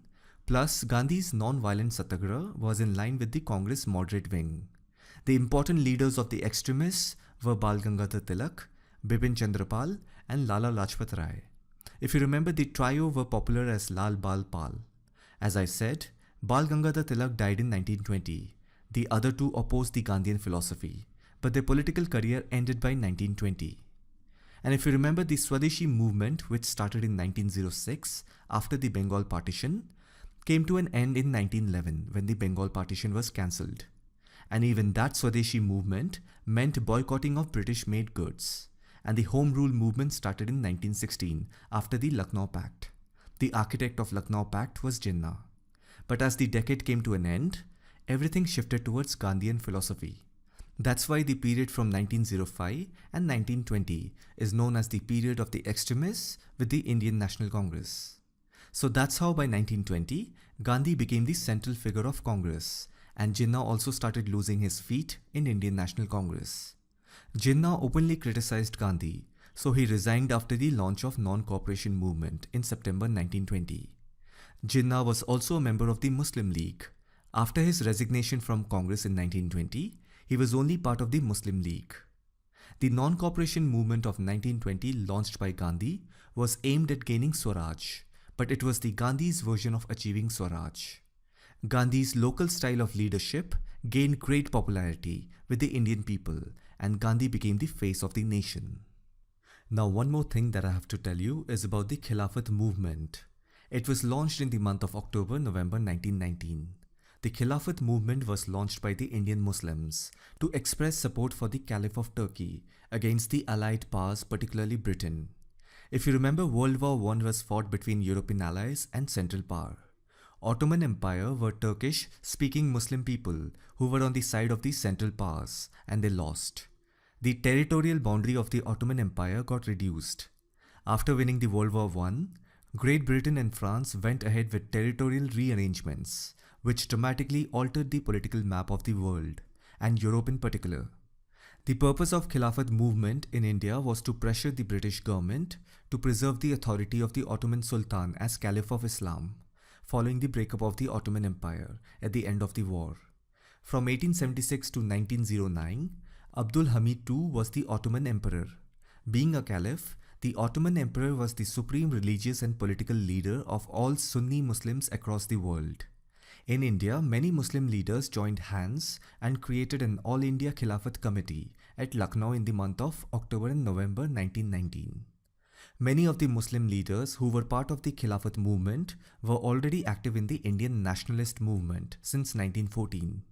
Many of them were imprisoned during the war because of their pro-Turkish sympathies. Upon their release in 1919, they created the Khilafat movement. As we know, the Indian National Congress, led by Gandhi, started the non-cooperation movement against the British in September 1920. Khilafat movement started a year before. Gandhi also supported the Khilafat movement, as he saw in it the opportunity to rally Muslim support for nationalism. The Indian Muslims in turn supported Gandhi's non-cooperation movement. The combined Khilafat and non-cooperation movement was the first all-India agitation against the British rule. It saw a massive degree of Hindu-Muslim cooperation, which was based on Gandhi's non-violent protest, which is also called Satyagraha. By the end of 1921, the British government suppressed the Khilafat movement. The leaders were arrested and imprisoned, but it still continued till 1924 in small fragments. Gandhi suspended the non-cooperation movement on 12th February 1922. The non-cooperation movement was withdrawn because of the Chauri Chaura incident. It took place at Chauri Chaura in the Gorakhpur district of the United Province in British India on 4th February 1922, when a large group of protesters participating in Gandhi's non-cooperation movement clashed with police who opened fire. As we know, the non-cooperation movement was supposed to be a peaceful and non-violent movement. However, an incident at Chauri Chaura changed the course of the movement. On 5th February, about 2,500 people marched towards the Chauri Chaura market in order to protest in front of a liquor shop. One of their leaders was arrested. A group of people then marched towards the police station, demanding the release of the arrested leader. The police fired shots in the air, hoping to disperse the crowd. However, the crowd became agitated and started pelting stones at the police. The police station was set on fire by the people, and all the policemen and officials inside were burned to death. That is when Gandhi withdrew the movement on 12th February 1921, because he felt that the people were not ready for a non-violent movement. Now let me introduce Jawaharlal Nehru into the picture. As we know, he studied law in England and he returned to India in 1912. Nehru joined the Indian National Congress in 1919. He was heavily influenced by Gandhi, who was the central figure of the Congress at that time. By the way, in the year 1919, Motilal Nehru, Jawaharlal Nehru's father, was the president of the Indian National Congress. Even his father was influenced by Gandhi's lifestyle, that Motilal Nehru, in spite of being rich, he became one of the first to transform his life to exclude Western clothes and material goods, adopting a more native Indian lifestyle. Anyhow, his son Jawaharlal Nehru joined the Congress in 1919 after the Jallianwala Bagh massacre. During the non-cooperation movement, led by Mahatma Gandhi, Nehru was imprisoned for the first time for activities against the British government. Jawaharlal Nehru became the General Secretary of the All India Congress Committee in September 1923. In the mid of 1920s, he went to many foreign countries like Italy, Switzerland, England, Belgium, Germany and Russia to study the idea of socialism. That's how he got inspired by the Soviet Union. And after independence, when Nehru became the first Prime Minister of India, he introduced socialism to independent India. Anyhow, that was a brief introduction of Jawaharlal Nehru. He came into the limelight at the end of 1920s, about which we will learn as we go ahead. In 1924, Gandhi became the president of the Indian National Congress. As we know, the non-cooperation movement failed. Hence, there was no noise and action in political activities. In 1927, the British government wanted a report on political reforms in India and on amending the Government of India Act 1919. This was actually part of the Government of India Act 1919. One of the provisions was that after 10 years, a statutory commission would be set up to study the working of the government. So the UK Parliament appointed a commission. The commission consisted of Sir John Simon and 6 other members. All of them were members of the British Parliament. There was not a single Indian as a member. It was composed solely of white people. The commission was an insult to Indians. These white men were to shape the future of India. Now this commission was supposed to be set up after 10 years from 1919. That means it was supposed to arrive in 1929. But then it came a year before because the UK government was led by the Conservative Party and they were scared of being defeated by the Labour Party in the upcoming elections. That is why they were in a hurry in appointing a commission in 1928. It was named after its chairman, Sir John Simon. The commission was composed entirely of British members, with not a single Indian member in it. Indians were outraged at their exclusion from the commission. If you remember, the Congress did not support the Government of India Act 1919. The commission was strongly opposed by many Indians. It was opposed by Nehru, Gandhi, Jinnah, the Muslim League and the Indian National Congress because it contained 7 members of the British Parliament but no Indians. By the way, the Muslim League was split on this issue. Jinnah, along with majority of the Muslim League leaders, boycotted the Simon Commission. A certain section of members in the Muslim League, led by Muhammad Shafi, supported the Simon Commission. When the 7 MPs arrived in Lahore on 30th October 1928, there was a mass protest, hartals and black flag demonstration all over the country. People were chanting the slogan, "Simon go back." The police resorted to lathi charges to suppress the movement. Even senior leaders like Jawaharlal Nehru were not spared. In Lahore, Lala Lajpat Rai, who was known as the Lion of Punjab, he was leading the demonstration against the Simon Commission. He was brutally lathi charged. He died on 17 November 1928 due to injuries. Before the arrival of Simon Commission, as we know, Indians were angry because there was not even a single Indian in the commission. So the Secretary of State for India, Lord Birkenhead, challenged the Indian leaders to draft a constitution for India. He basically taunted that Indians were not capable of finding a common path and drafting a constitution. The political leaders accepted this challenge and an all-party conference was held and a committee was appointed with the task of drafting a constitution. This committee was headed by Motilal Nehru, with Jawaharlal Nehru as the secretary. Other members were Ali Imam, Tej Bahadur Sapru, Mangal Singh, M.S. Annie, Subhash Chandra Bose, Shoaib Qureshi and Jia Pradhan. This draft constitution prepared by the committee was called the Nehru Committee or Nehru Report. It was drafted on August 28, 1928. Here are the recommendations of the report. Even Jinnah proposed some amendments on the Nehru's report. He proposed 14 points for safeguarding the rights and interests of the Muslims in any further constitution of the country. Here are the 14 points. He proposed these points during the December 1928 all-parties meeting. Now, if you draw a comparison of the Nehru report with Jinnah's 14 points, it had a political gap between the Muslims and the Hindus in India. Jinnah's aim was to get more rights for Muslims. It was basically a constitutional reform plan to safeguard the political rights of Muslims in self-governing India. So it is obvious that Jinnah was part of the Muslim League, so he had to take the side of the Muslims. From here on, you will gradually see that the Hindu-Muslim unity is fading away. So as we know, Lala Lajpat Rai died on 17 November 1928. Next month, that is on December 17, 1928, Bhagat Singh, Rajguru and Sukhdev shot dead J.P. Saunders, who was the Assistant Superintendent of Police outside the Superintendent's office in Lahore. Lala Lajpat Rai was Bhagat Singh's mentor. Many prominent leaders and politicians distanced themselves from Bhagat Singh. They even described it as a terrorist act. The British were looking for Bhagat Singh, so he had to be underground for a while. On April 8, 1929, Bhagat Singh resurfaced. He and Batukeshwar Dutt exploded 2 improvised bombs inside the Central Legislative Assembly in Delhi. They showered leaflets from the gallery on the legislators below, shouted slogans, and then allowed the authorities to arrest them. Their reasoning behind this courageous act was to inspire Indian people. It was an act that would make the deaf hear. Now the year 1929 is very interesting. Pay attention. So Bhagat Singh was arrested for killing a police officer. He was getting a lot of attention from the Indian people for his actions of bombing the assembly and then surrendering himself. And we all know Gandhi represented non-violence. So many historians say that around this time, Bhagat Singh's popularity was competing with the popularity of Gandhi. In the meantime, the Indian National Congress was also experiencing a transition. A new cadre of leadership, led by Jawaharlal Nehru and Subhash Chandra Bose, was emerging. Congress had 2 options in front of them.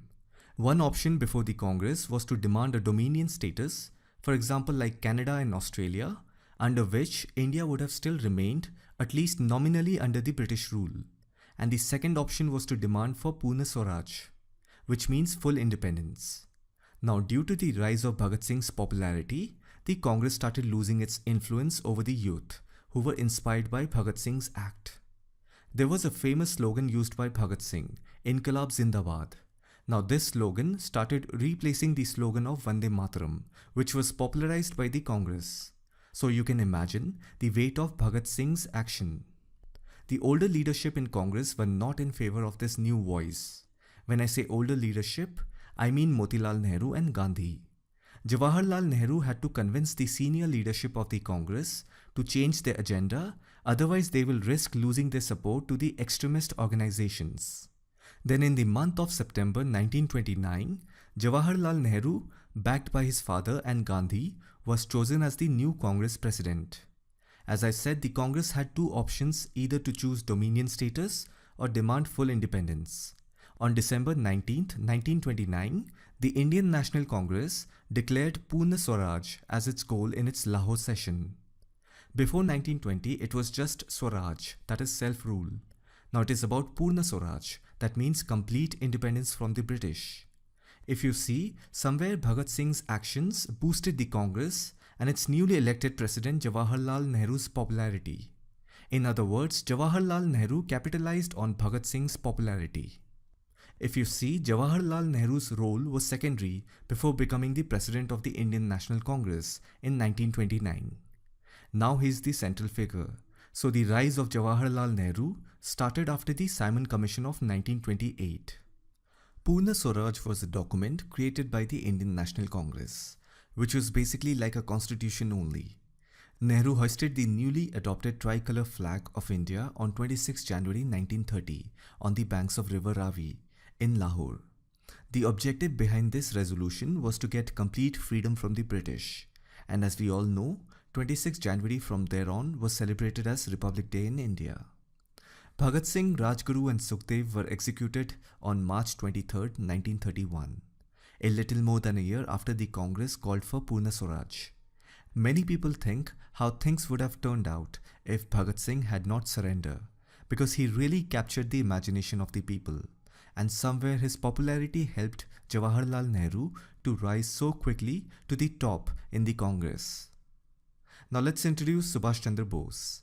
As I said, a new cadre of leadership led by Jawaharlal Nehru and Subhash Chandra Bose was emerging in the late 1920s. Bose was a leader of the younger radical wing of the Indian National Congress. He joined the Indian National Congress Youth Wing in 1921. He also started a newspaper called Swaraj. He was the president of the All India Youth Congress and also the secretary of the Bengal State Congress. In 1924, he became the CEO of the Calcutta Municipal Corporation. Bose was sent to prison in Mandalay for nationalist activities in 1925. He was released in 1927 and became the Indian National Congress's General Secretary. He worked with Jawaharlal Nehru and the two became the Congress Party's young leaders, gaining popularity among the people. In 1930, he became the mayor of Calcutta. He was also elected as the president of Congress in 1939, but he resigned due to differences with Gandhi's supporters.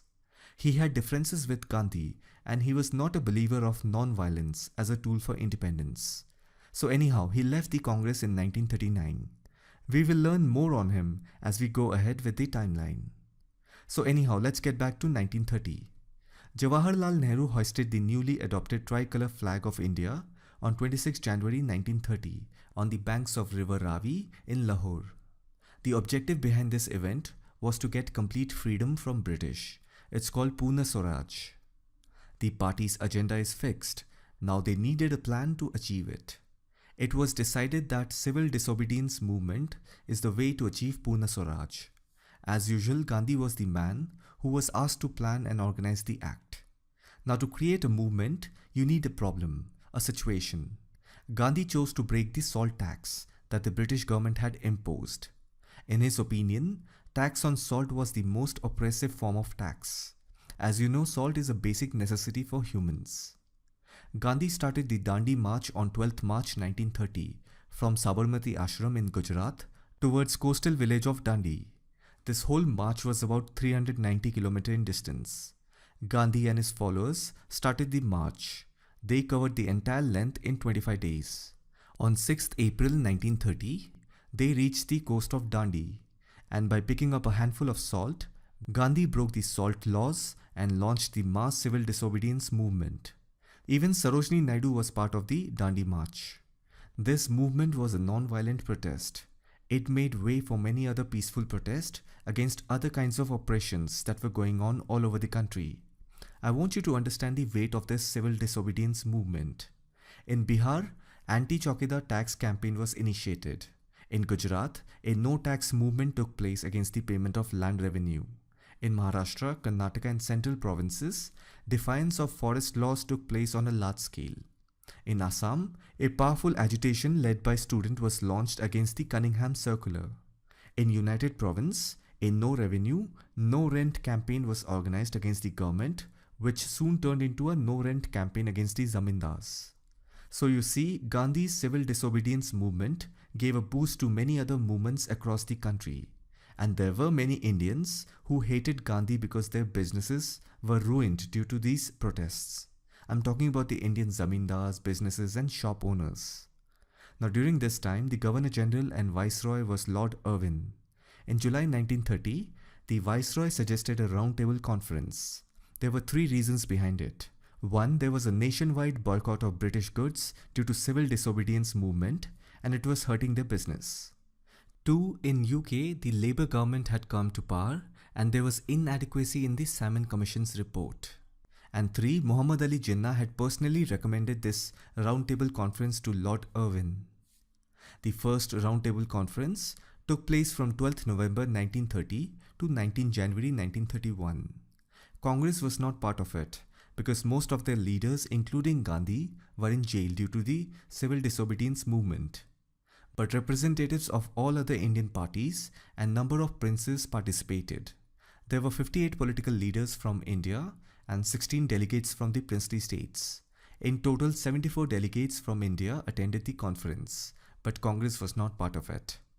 Among the British Indians, the following representatives attended the conference: Muslim League, Hindus, Justice Party, Sikhs, Liberals, Parsis, Christians, Anglo-Indians, Europeans, landlords, Labour, women, universities, Sindh, Burma, other provinces, and the representatives from the Government of India. Now here are some of the issues discussed in the first roundtable conference. Although many principles on reforms were agreed upon, not much was implemented, and the Congress Party carried on its civil disobedience movement. The conference was regarded as a failure, and the British government understood the importance and the need for the Congress Party to make any decision on India's political future. So that is where the weight of the Indian National Congress increased in the eyes of the British. As I have told you, many Congress leaders including Gandhi were arrested for carrying out the civil disobedience movement. They all were released from jail on January 25th, 1931. The Congress Working Committee told Gandhi to initiate discussions with the Viceroy Lord Irwin. On 5th March 1931, a pact was signed in Delhi, which came to be known as Delhi Pact or Gandhi-Irwin Pact. So basically, Gandhi-Irwin Pact is the name given to a political agreement between Gandhi and Lord Irwin. In 1930, the Salt Satyagraha was conducted. India and Gandhi received worldwide attention. The British government in India was criticized for its unjust treatment of Indians. Lord Irwin wanted this issue to come to an end. That is why Gandhi was released from prison in January 1931. The Congress president, Sardar Vallabhbhai Patel, asked Gandhi to hold talks with Lord Irwin. The next roundtable conference took place on 7th November 1931. Viceroy Irwin requested Gandhi to attend the conference. He was the sole representative of the Congress. The Sikh, Muslim, Christians representatives wanted to safeguard their interests. Gandhi presented some of his demands. Few of them were passed, but the British government refused to entertain Gandhi's basic question of India's freedom. From the Congress viewpoint, the second roundtable conference ended in failure. Gandhi was disappointed. He came back to India on 29th December 1931 and resumed the civil disobedience movement. He was again arrested along with other Congress leaders. Because the plan of the British government was not to allow Gandhi and the Congress to build up the momentum of the civil disobedience movement, so the movement was effectively crushed within a few months. It is also said that 2 weeks before the second roundtable conference started, the Labour government in the UK had been replaced by the Conservatives. Now, whenever the Conservatives came in power, they were not at all interested in leaving India, because India was their biggest cash cow. So they were against the idea of Purna Swaraj that the Congress rallied on. Anyhow, the third and the last session of the Roundtable Conference took place between November 17, 1932 and 24 December 1932. Only 46 delegates attended since most of the main political figures of India were not present. The Labour Party from Britain and the Indian National Congress refused to attend. So there was no meaning behind the third Roundtable Conference. It was just for namesake. Now all the things that were discussed and suggested from 1930 to 1933 in the name of Roundtable Conferences and the Simon Commission Report of 1930 were finally seen in the Government of India Act 1935. Before the beginning of the third Roundtable Conference, in the month of September 1932, the Pune Pact was signed between the Congress and B.R. Ambedkar. So Madan Mohan Malviya was the president of the Congress Party in 1932.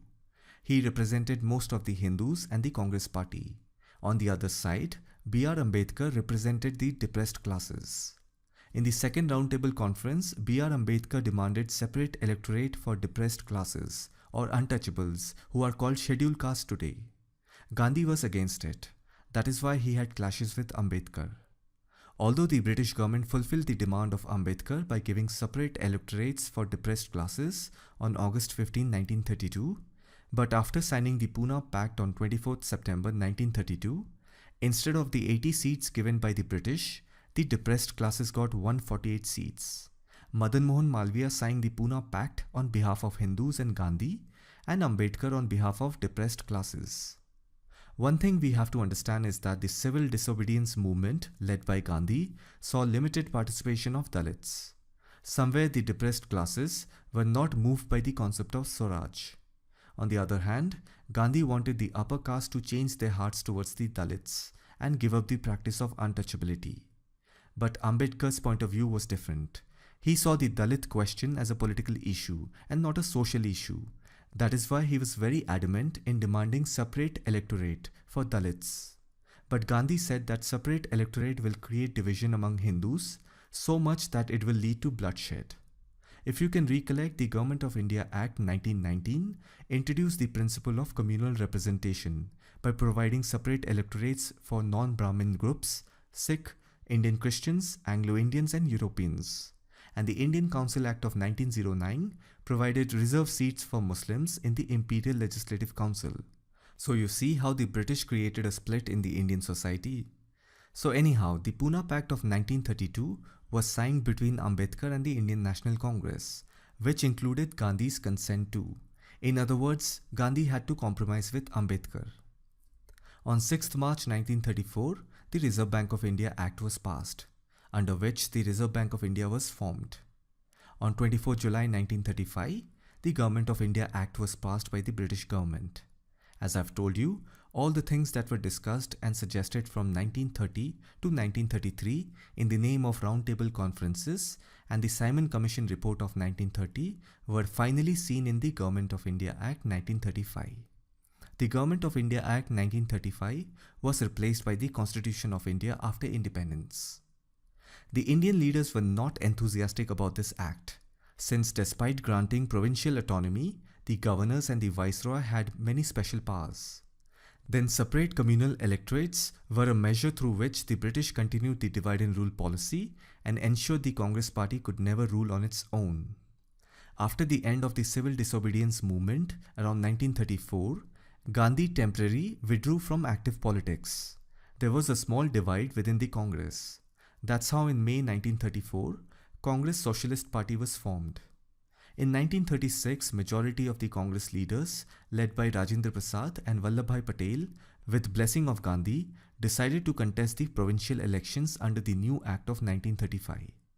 As per the Government of India Act 1935, it introduced direct elections in India for the first time. So provincial elections were held in British India in the winter of 1936. Elections were held in 11 provinces. They were Madras, Central Provinces, Bihar, Orissa, United Provinces, Bombay Presidency, Assam, Northwestern Frontier Province, Bengal, Punjab and Sindh. The 1937 election was the first in which large number of Indians were eligible to participate. Approximately 30 million people voted. Here are the results. And by the way, during this time, the Congress president was Jawaharlal Nehru. So he became the face of the winning party.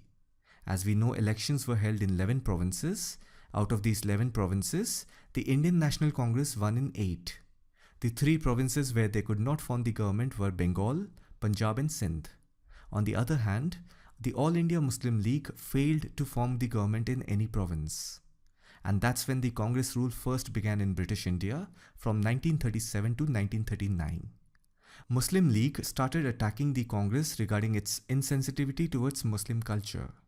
Viceroy Linlithgow declared India at war with Nazi Germany on 3rd September 1939.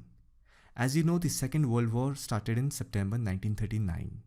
The British government, without consulting the Indian leaders, who were just elected in previous election, declared India at war with Nazi Germany.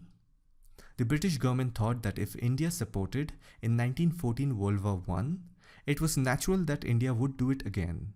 But if you remember, during 1914, India supported the British in the World War I, but they were expecting Swaraj in return. And you also know the British disappointed the Indians. But this time the Indian National Congress demanded independence before. Only then it would help Britain. On the other hand, the Muslim League under the leadership of Jinnah promised to support the British in the war. Anyhow, Viceroy refused the demands of the Congress. On 22nd October 1939, all Congress ministries were called upon to tender their resignation. Both Viceroy Linlithgow and Muhammad Ali Jinnah were pleased with the resignations. The day when all the Congress ministries in the provinces resigned, the Muslim League were very pleased with it. They even observed December 23rd, 1939 as the Deliverance Day. By 1940, Jinnah and the Muslim League had come to believe that Muslims of the Indian subcontinent should have their own state. On March 21st, 1940, Muslim League ultimately came forward for the formation of independent state of Pakistan, making it the homeland of the Muslims. It was in this year that two-nation theory was introduced and Pakistan Resolution was passed. It is also called Lahore Resolution. It is also said that the idea of two-nation theory emerged in 1920 when the Aligarh Muslim University was formed, but officially it was rolled out in the form of Pakistan Resolution or Lahore Resolution in 1940.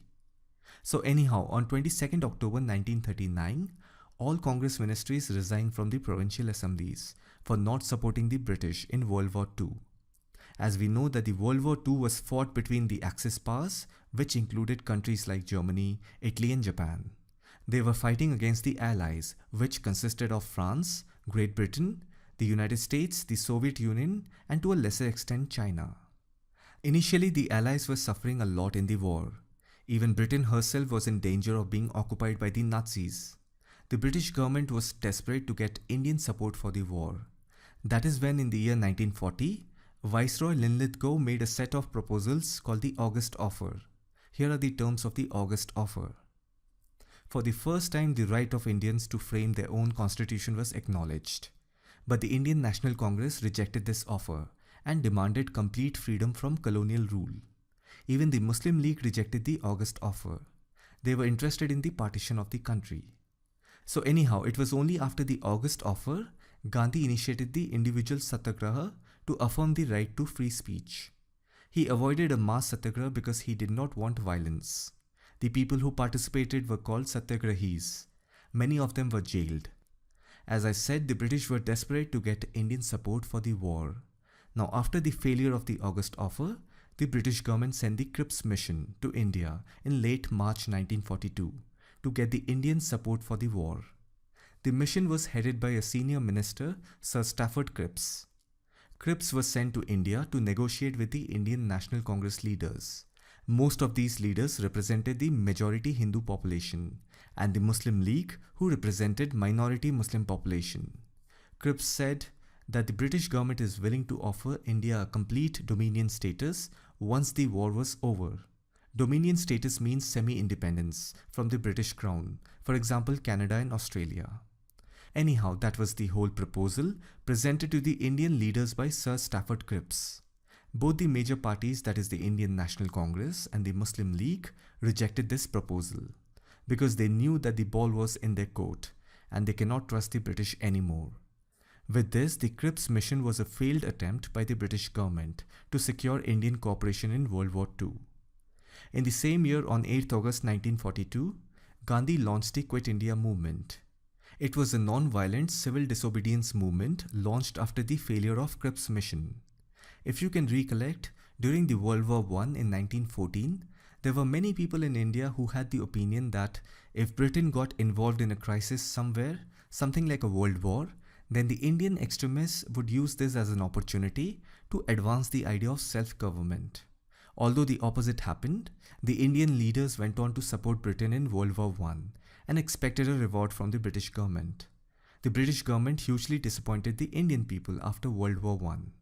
So this time during World War II, the Congress leaders did not repeat the same mistake. They refused to support Britain. Instead, the Quit India movement was launched. However, almost the entire leadership of the Indian National Congress was imprisoned without trial within hours of Gandhi's speech. Most of them spent the rest of the war in prison and out of contact with the masses. The British had the support of the Viceroy's Council, which had a majority of Indians like the All India Muslim League, the Princely States, the Indian Imperial Police, the British Indian Army, the Hindu Mahasabha and the Indian Civil Service. The British were able to take control of India mainly because India was not united.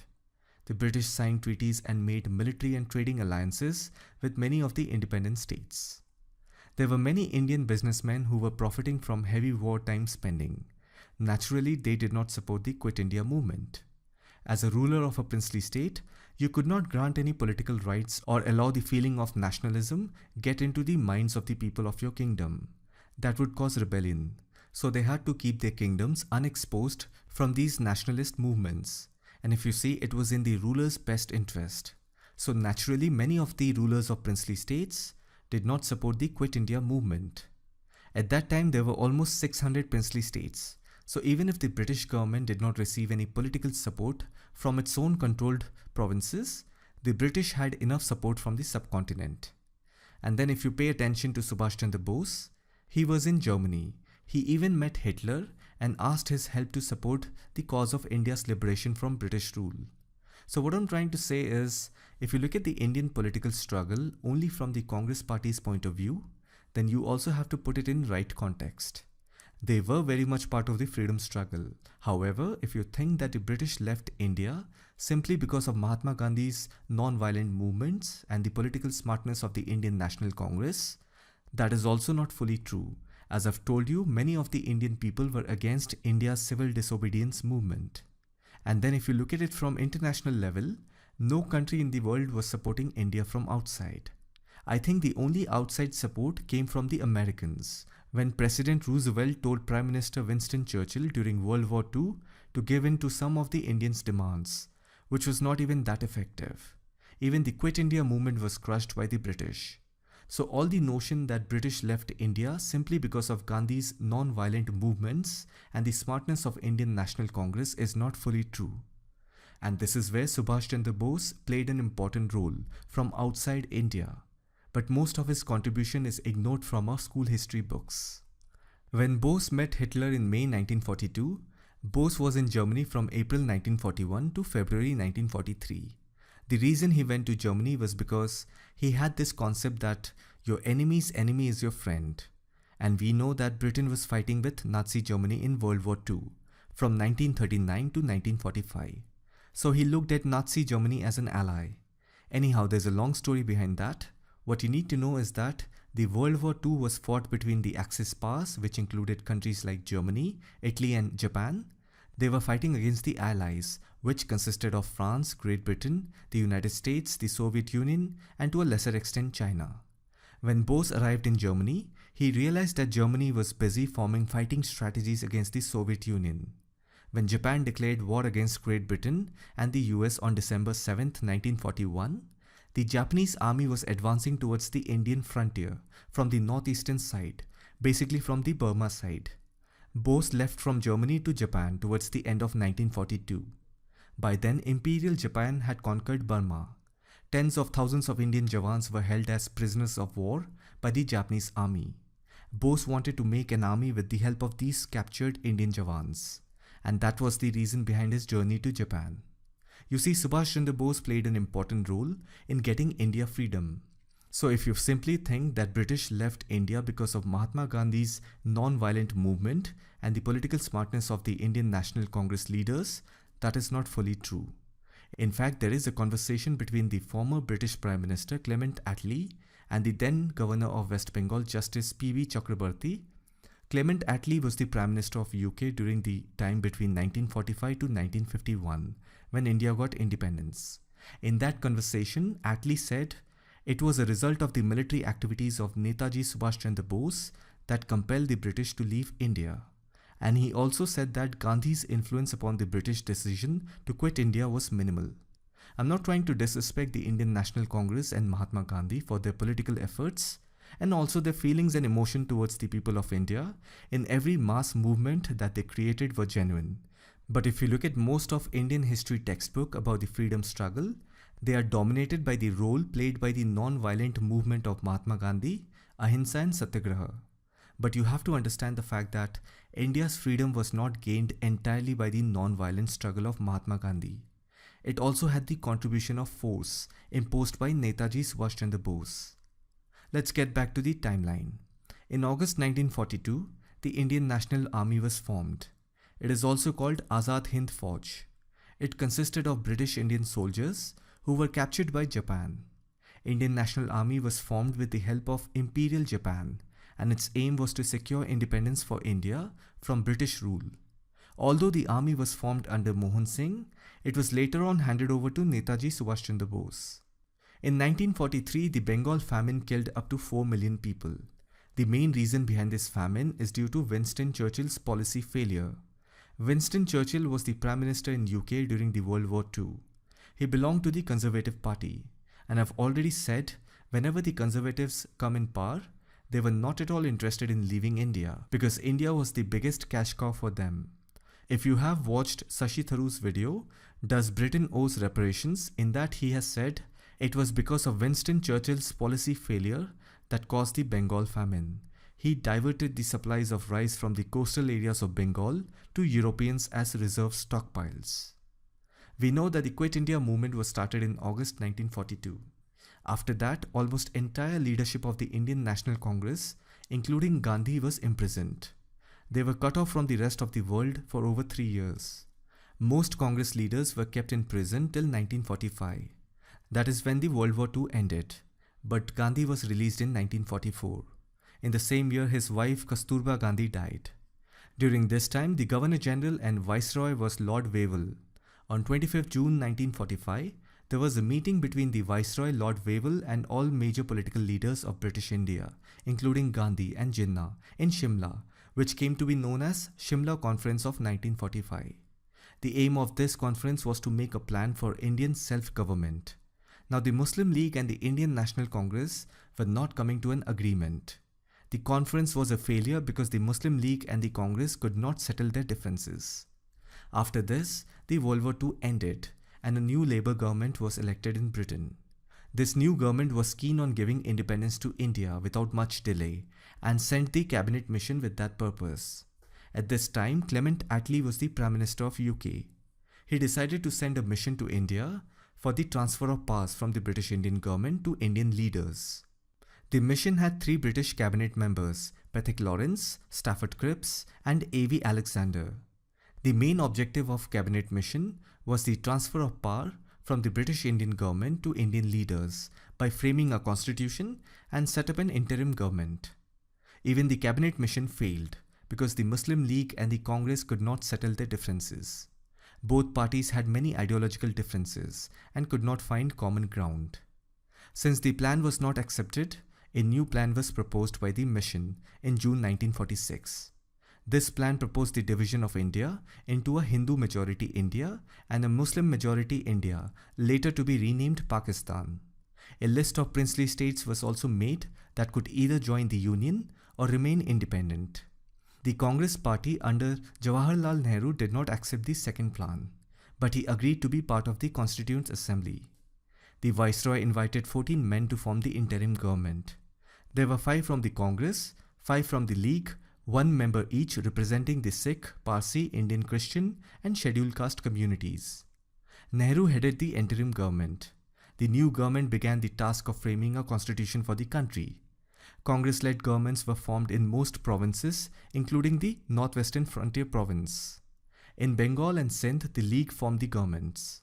Jinnah and the League objected to the new central government. Jinnah geared to agitate for Pakistan and urged Muslims to demand Pakistan by any means. He called for a Direct Action Day on 16th August 1946. Direct Action Day was a large-scale rioting in Calcutta. There was a massive communal bloodshed between Hindus and Muslims in Calcutta. This riot had spread till Punjab and in northwestern frontier provinces. Many people died. When all of this was happening, the British government did not do anything to stop this riot. It was as if the British government were laughing, looking at Indian Muslims and Hindus killing each other. All this bloodshed and communal tension ultimately led to the Congress's acceptance of the partition of the country in order to stop the violence and bloodbath. In the middle of all these communal riots, on 21st February 1947, Lord Mountbatten arrived in India as the last Viceroy of India. On 3rd June 1947, Mountbatten proposed the partition plan to divide British India into independent dominions of India and Pakistan. It was also known as the Mountbatten Plan. In the month of August 1947, the leaders of the Muslim League and Indian National Congress formally communicated their acceptance of the plan for the partition of the subcontinent into Pakistan and India. Gandhi was against the partition of India. He was very much distressed and advised people not to accept partition by heart. But things had gone way ahead, so Gandhi had to forcefully accept it. From 11th August 1947, to 13th August 1947, partition violence erupted in Sialkot and drove the surviving Hindus and Sikh to Jammu. All the Hindus and Sikh who lived in Sialkot region fled to Jammu. On 14th August 1947, Pakistan was created with Muhammad Ali Jinnah as their Governor General. And on 15th August 1947, the British government transferred the power of India into the hands of Indian National Congress, with Jawaharlal Nehru as the first Prime Minister. As I've told you in the beginning, partition happened only of the British-controlled provinces. That meant after 15th August 1947, the princely states would be completely independent, and they would not receive any form of help or support from the Government of India for defense, finance and other infrastructure.